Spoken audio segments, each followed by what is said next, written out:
Hai guys, gue Rizky dari 1%. Dan di video kali ini gue bakal bahas soal cerita orang-orang yang tough, yang keras, yang strong. Nah, mungkin di antara kalian ada yang udah pernah denger nih, ada istilah namanya tough love. Wah, kisah cinta yang keras dari orang tua pada anaknya. Orang tua yang percaya bahwa anaknya tuh harus dididik supaya mereka punya mental yang kuat, supaya siap menghadapi hidup di masa depan.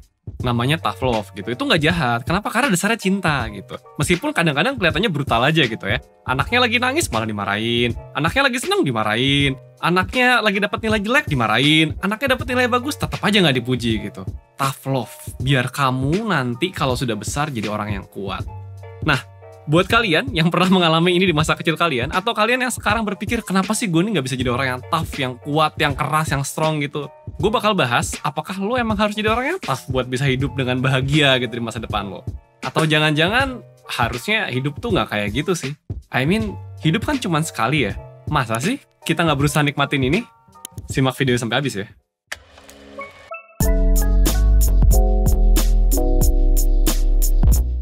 By the way, sebelum masuk pembahasan, gue mau ngasih tahu dulu bahwa sekarang 1% punya membership premium di YouTube. Nah, kalau lo join membership 1% di YouTube, lo bisa dapat banyak banget benefit. Mulai dari lo bisa lihat rekaman live kita, lo bisa dapat webinar gratis, lo bisa dapat konten eksklusif, dan banyak fasilitas lainnya. Cara joinnya gampang, tinggal klik di link ini ya.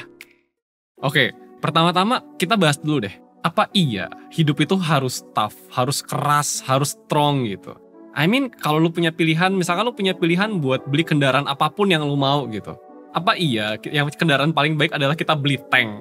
Kalau gue punya budget unlimited buat beli kendaraan, gue sih belinya Ferrari ya, bukan tank gitu loh. Ngapain? Jadi gue sendiri tidak melihat bahwa ada sebuah kebutuhan penting bahwa lo punya mental yang kuat, tahan banting, lalalala untuk menjalani segala hidup lo. Di sini maksud gue tahan banting tuh kayak yang digambarin orang-orang lah. Lo lagi sedih tapi lo tetap tenang gitu. Lo lagi susah tapi lo tetap tenang gitu. Tetap strong, tidak bereaksi apapun, dimarah-marahin tetap tenang, tetap kuat. Nah, menurut gue sih tidak ada kebutuhan tertentu bahwa lo harus punya mental kayak gitu supaya lo bisa hidup lo baik-baik aja. Menurut gue ya. Karena gini, kalau kita lihat-lihat ya, sebetulnya semua masalah yang tadi gue ceritain, lagi sedih segala macam, terus dimana kita dituntut untuk menjadi strong dalam kondisi tersebut, itu kan masalah-masalah yang terjadi di hidup kita yang kebanyakan berurusan sama orang lain. Iya nggak? Lo harus strong kalau misalkan lo di kerjaan ternyata bos lo rese. Atau lo harus strong kalau misalkan ternyata teman-teman lo pada ngejahatin lo. Atau lo harus strong kalau ternyata pasangan lo brengsek sama lo. Tapi coba deh lo pikir, kalau misalnya ya, lo punya pekerjaan di mana bos lo nggak rese sama lo. Lo harus strong nggak di kantor? Enggak kan?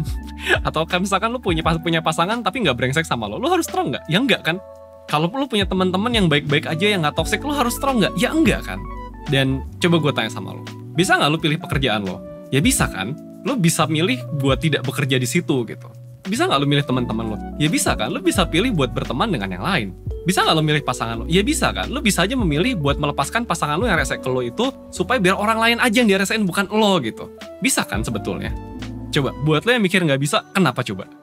Kenapa lo mikir nggak bisa? Oh nggak bisa nih, gue emang harus kerjaan gue di sini nih, meskipun tiap hari kerjaan ini bikin gue ambyar, jadi gue harus strong. Oh nggak bisa karena pasangan gue emang dia gitu, dan itu bikin gue ambyar.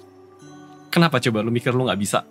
Jawabannya kan simpel ya kadang-kadang ya. Karena kita nggak pede aja bahwa kita bisa mengubah situasi hidup kita. Padahal kan kenyataannya bisa. Contohnya pekerjaan. Lo pengen punya pekerjaan yang lebih baik, bisa nggak? Pasti bisa kok. Gimana caranya? Ya lo harus punya skill yang lebih baik dong.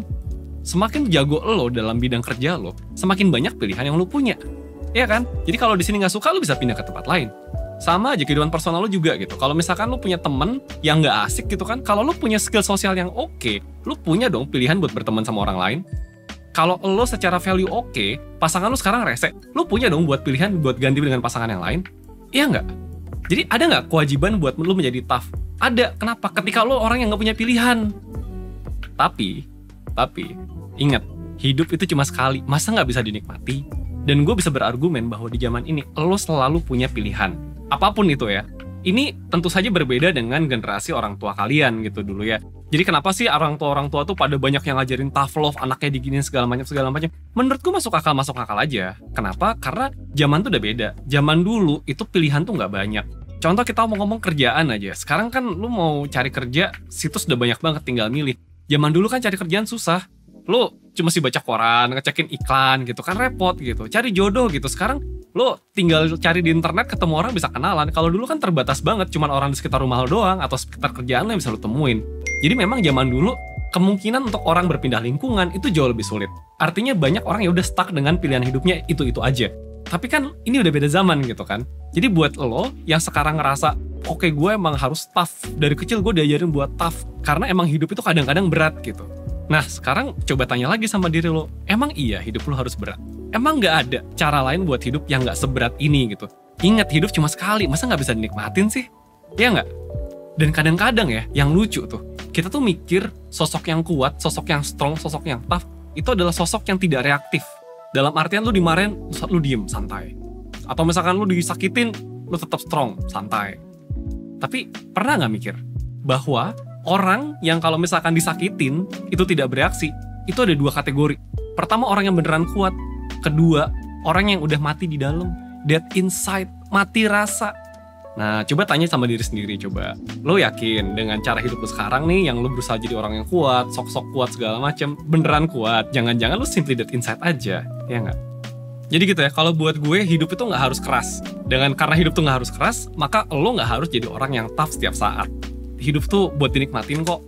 Kalau mungkin lo sekarang belum bisa nikmatin karena lo belum punya suatu hal yang bisa ngebantu lo buat punya pilihan-pilihan baik, ya itu kan sesuatu yang bisa ditingkatkan gitu kan. Kalau lo sudah terlanjur ambyar, jadi lu strong di luar tapi lu dead inside gitu ya, mati di dalam, mati rasa, mungkin lu butuh bantuan profesional. Lu bisa cek konsultasi bersama Mentor 1%. Kita udah bantuin banyak orang yang ngerasa mati di dalam gitu kan. Lu tinggal cek 1%.net atau klik link yang ada di deskripsi video ya. Ya udah, sekian dulu dari gue. Gue mau ingatkan sekali lagi bahwa hidup itu cuma sekali. Jadi kalau bisa dinikmati. Oke? Ya udah, gue Rizky dari 1%. Bye.